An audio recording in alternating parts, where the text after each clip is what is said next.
देवर औरतों की मसाज करता था। औरतें भी खुशी खुशी देवर से मसाज करवा लेती। मेरा अक्सर दिल करता कोई मुझे भी मसाज करे, मगर शर्म के मारे देवर को ना कहती। लेकिन एक रात बहुत थकी हुई थी, देवर को कहा कि लाइट बुझाओ और मेरी मसाज कर दो। मेरे होश उड़ गए, देवर ने तो मेरी। रोज के मुताबिक मैं सुबह सवेरे ही उठती थी। ऐसे नहीं था कि मैं मेहनत से या कामकाज से घबराती थी, मगर मैं इस कदर कामकाज भरी जिंदगी से थकने लगी थी। मैं अब कुछ वक्त आराम करना चाहती थी। पिछले 5 साल से मेरा यही रूटीन था और मेरे रूटीन में रत्ती बराबर भी फर्क नहीं आया था। सुबह सवेरे उठकर नाश्ता बनाना, उसके बाद घर के ज़रूरी काम निपटाना और उसके बाद पति के साथ खेतों में रवाना हो जाती। फिर दिन के वक्त वापस आती और आकर खाना बनाती। घर के और कामों को सरे अंजाम दिया करती थी। घर में मेरे अलावा और कोई औरत नहीं थी। यूं घर की जिम्मेदारियां मुझ पर अकेले पर ही थी। इसके साथ साथ खेतों में जाना, वहां पर कामकाज करना मेरा काम था। इस सब में बहुत ही ज़्यादा मैं थक चुकी थी। मैं जब सुबह घर से बाहर जाने लगती थी तो हमारे घर पर मोहल्ले की और करीबी गांव की औरतें मेरे देवर के पास मसाज करवाने के लिए आ जाती थी और शाम तक उनका आना जाना लगा रहता था। यूँ मेरा देवर घर पर ही रहता था और इसके ऐसे काम से अच्छी खासी आमदनी हो जाती थी। वे पढ़ा लिखा था और खेतों के काम करना पसंद नहीं करता था। यही वजह थी कि मुझे अपने पति की मदद करवाने के लिए खेतों में जाना पड़ता था। हमारे गांव का यही रिवाज था कि सभी औरतें अपने पति के साथ मिलकर ही काम करवाया करती थी और इसका हाथ बटाया करती थी। पति का हाथ बटाने के चक्कर में वह खुद थकान से चूर चूर हो जाती थी। मेरा भी थकान से बहुत बुरा हाल हो जाता था। मेरा भी कभी कभी दिल करता कि मैं भी अपने देवर से मालिश करवाऊं, मगर हमेशा शर्म और लिहाज के मारे चुप हो जाती थी। मेरा देवर बहुत ही अच्छी आदत का इंसान था। वह किसी से भी ज़्यादा फालतू की बात नहीं करता था और मेरे ससुराल में भी यही रिवाज था। देवर से ज़्यादा बात करने की इजाज़त नहीं थी। मेरे पति ने मुझे पहले दिन ही ये कह दिया था कि हमारे यहाँ औरतों का मर्दों के साथ ज़्यादा बातचीत करना पसंद नहीं किया जाता है। मैं खुद भी कम बोल थी। मैं भी ज़रूरत के वक्त ही इसके साथ बात किया करती थी और तीनों वक्त इसके कमरे में खामोशी से खाना रख कर आ जाती थी। कभी कभी इसका मूड होता तो वह हम दोनों मियाँ बीवी के साथ खाना खाता। ज़्यादातर वह अपने कमरे में ही रहता था। अपने कमरे के साथ इसने एक और कमरा बनाया हुआ था जहाँ वो अपना काम धंधा करता था। मुझे अपने देवर की समझ नहीं आती थी। वैसे तो वह बहुत खामोश और शर्मीला था, मगर मैं अक्सर सोचती कि फिर यह ऐसा काम कैसे कर लेता है। औरतों को मसाज देने में इसे शर्म नहीं आती। मुझे तो सोच कर ही शर्म आने लगी थी। जब मैंने अपने पति से यही बात की तो वह हंस कर कहने लगे कि इसका यह काम है और रोजगार भी इसी से ही चलता है। अगर वह अपने काम से शर्माएगा तो खाएगा क्या, कहाँ से। उनकी बात सुनकर मैं खामोश हो गई थी। कभी कभार जब मैं काम से बहुत थकी हारी होती तो मेरा दिल करता कि मेरा भी जिस्म कोई दबाए ताकि मेरी थकावट दूर हो, मगर मैं अपनी ख्वाहिश का इजहार किसी से भी नहीं कर सकती थी। मेरी शादी को इस वक्त सिर्फ 2 साल हुए थे जब मेरी सास का देहांत हो गया था। इसके बाद घर की सारी जिम्मेदारी मेरे ही कंधे पर आ गई। उनकी मौजूदगी में मैंने एक पल भी सुख का सांस नहीं लिया था। 2 साल जैसे मैंने कांटों पर बसर किए थे। वह पल पल मुझ पर निगाह रखती थी। मैं कहाँ जा रही हूँ, क्या कर रही हूँ, उनकी निगाह हर चीज़ पर होती थी। मैं इस माहौल से बहुत ही ज़्यादा परेशान हो चुकी थी। मेरी शादी के 1 साल बाद उन्होंने मुझे औलाद न होने के ताने देने शुरू कर दिए। मैं इस बात पर बहुत रोती और गिड़गिड़ाती थी। ऊपर वाले से रो रो कर दुआ मांगती थी कि मेरी जल्द से जल्द गोद भर दे ताकि मुझे अपनी सांस के तानों से छुट्टी मिल सके। मगर शायद मेरी किस्मत में अभी आजमाइश लिखी थी। मैं अभी तक औलाद से महरूम थी। फिर एकदम से मेरी सांस बीमार रहने लगी। बहुत से हकीम और डॉक्टर से उनका इलाज करवाने की कोशिश की गई, मगर उनकी बीमारी किसी की भी समझ में नहीं आ रही थी। उनके दोनों बेटे उनसे बहुत ज़्यादा प्यार करते थे। मेरे ससुर का बहुत साल पहले ही देहांत हो गया था। मेरी सास ने उन दोनों को माँ और बाप दोनों बनकर अकेले ही पाला था। वे बहुत गुस्से वाली मिजाज की औरत थी। उन्होंने सारी ज़िंदगी बहुत शराफ़त से गुज़ार दी थी। उनके माँ-बाप ने उन्हें दूसरी शादी करने पर बहुत ज़ोर दिया, मगर अपने बच्चों की वजह से उन्होंने दूसरी शादी करने से इनकार कर दिया। उन्होंने अपनी सारी ज़िंदगी अपने दोनों बेटों के लिए कुर्बान कर दी।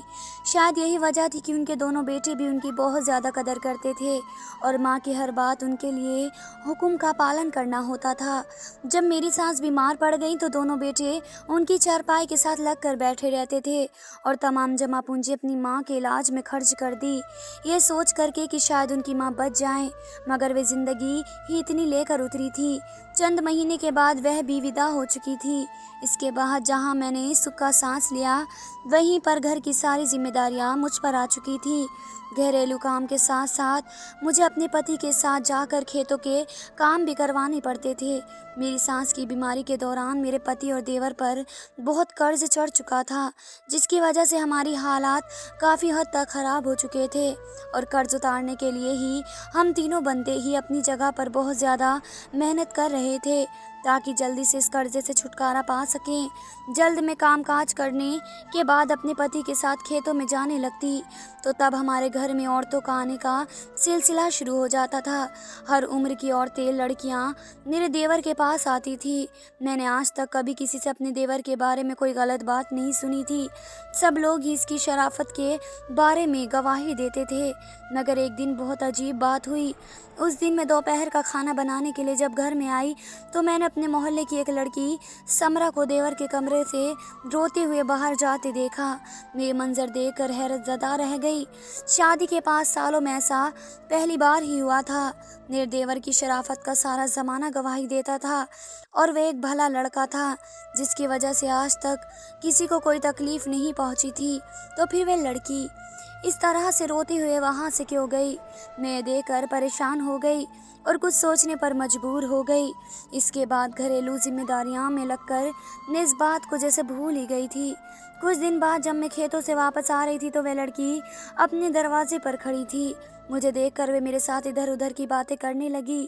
मैं इससे जल्दी जल्दी बात करके जान छुड़वाकर घर आने के चक्कर में थी, क्योंकि मुझे अभी खाना भी बनाना था और फिर पति को देने के लिए वापस जाना था, मगर वे बातें ख़त्म करने का नाम ही नहीं ले रही थी। जब अचानक इसकी एक बात सुनकर मैं चौंक गई। वे मेरे देवर के बारे में बात करने लगी कि मेरे देवर ने इसके साथ अच्छा नहीं किया।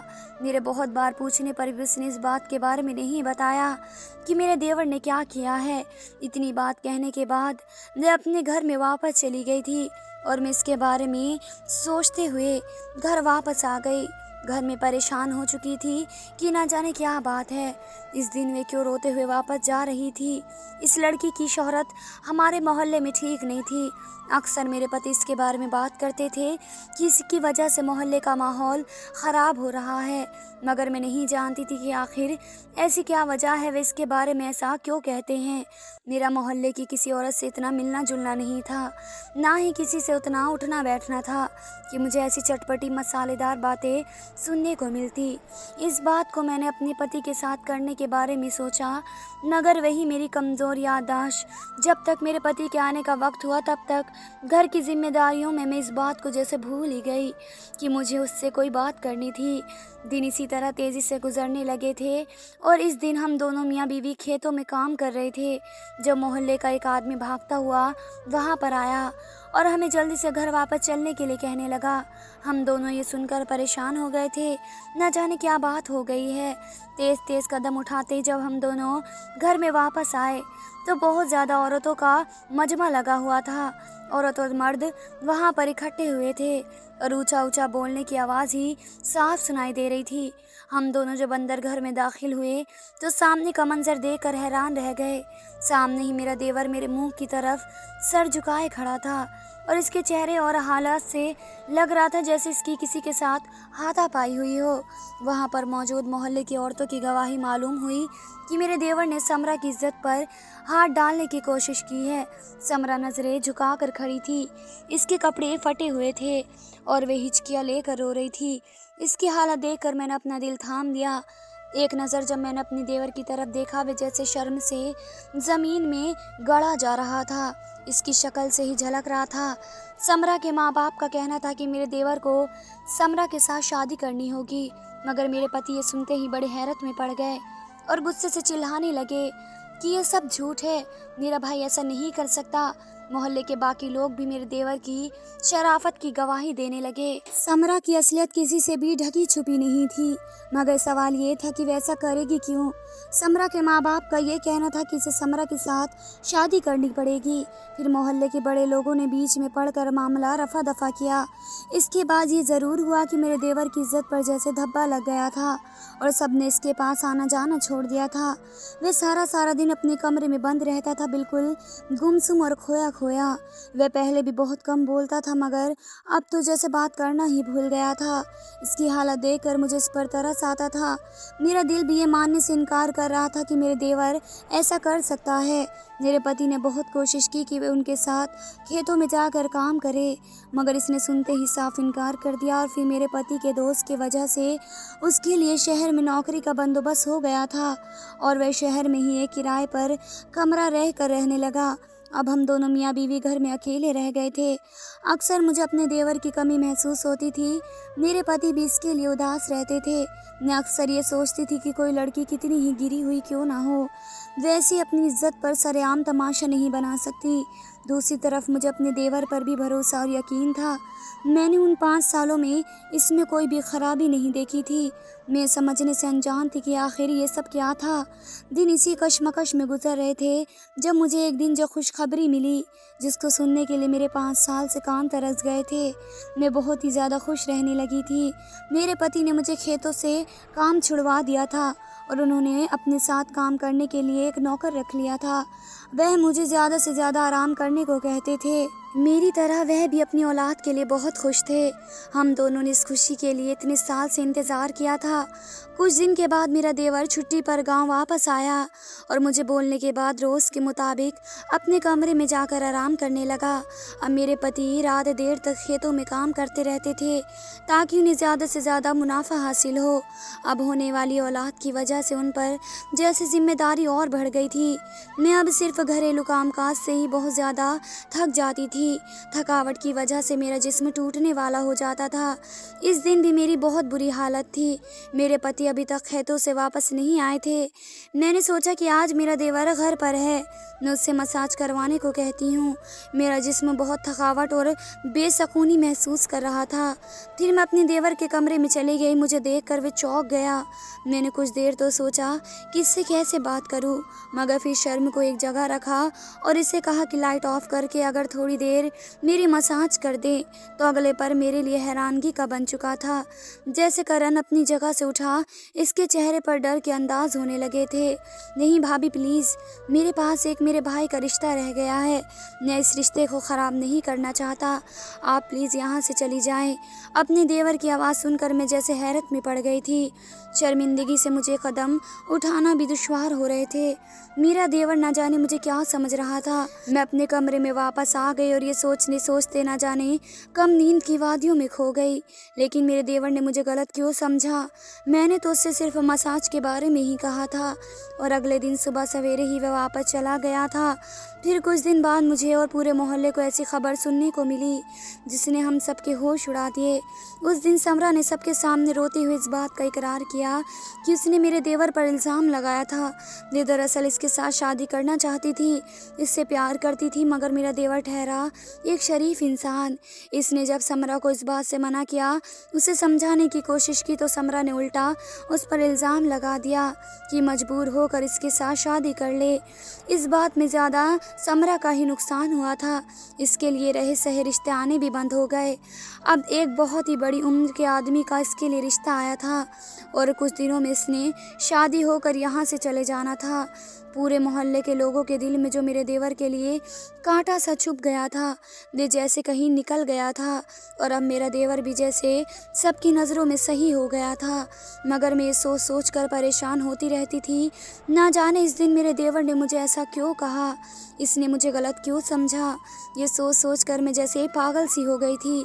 फिर दोबारा 1 महीने की छुट्टी पर जब मेरा देवर घर वापस आया तो मुझसे नज़रें चुरा रहा था। मैंने भी उससे बात करने की कोशिश नहीं की। आज भी मेरे पति रोज़ के मुताबिक घर से बाहर थे और उन्होंने लेट आना था। जब मैं अपने देवर के लिए खाना देने उसके कमरे में गई तो मुझे कहने लगा कि मैं आपसे ज़रूरी बात करना चाहता हूँ। इस दिन जो कुछ भी हुआ मैं इस पर शर्मिंदा हूँ। दरअसल समरा की वजह से मेरे दिमाग की हालत बहुत ज़्यादा ख़राब हो चुकी थी। मुझे ऐसा लगता था जैसे हर औरत मर्द पर इल्ज़ाम लगा देगी, मुझे सबकी नज़रों में मुजरिम ठहरा देगी। यही वजह थी कि नासमझी में मेरा मुँह से आपके लिए ऐसी बातें निकल गई। आप प्लीज़ मुझे माफ़ कर दें। मैं जो इतने दिनों से इसी कश्मकश में गिरफ्तार थी, शर्मिंदगी से खुद से नज़रें चुराए फिरती थी। अपने देवर की इस बात पर जैसे मेरे सीने से भी एक फांस निकल गई थी।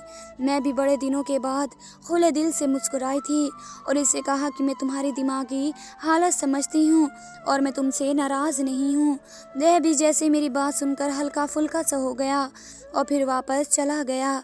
अब उसने अपने ऑफिस की एक लड़की को पसंद कर लिया था और उसके साथ शादी करना चाहता था। हमें भला इस पर क्या एतराज़ हो सकता था। हमारे लिए यही काफ़ी था कि वह अपनी ज़िंदगी में खुश और मगन रहे। हमने इसे खुश दिली से इजाज़त दे दी थी और इसकी ये शर्त ठीक है, जब उसका भतीजा भतीजी इस दुनिया में आ जाएगा तो वह तब शादी करेगा। और फिर जब ऊपर वाले ने मुझे एक चाँद सा बेटा अता किया तो फिर हमने कुछ दिन बाद में उसकी शादी की तारीख रख दी और अब मेरे देवर की शादी हो चुकी थी और वह बहुत खुश था। धन्यवाद दोस्तों।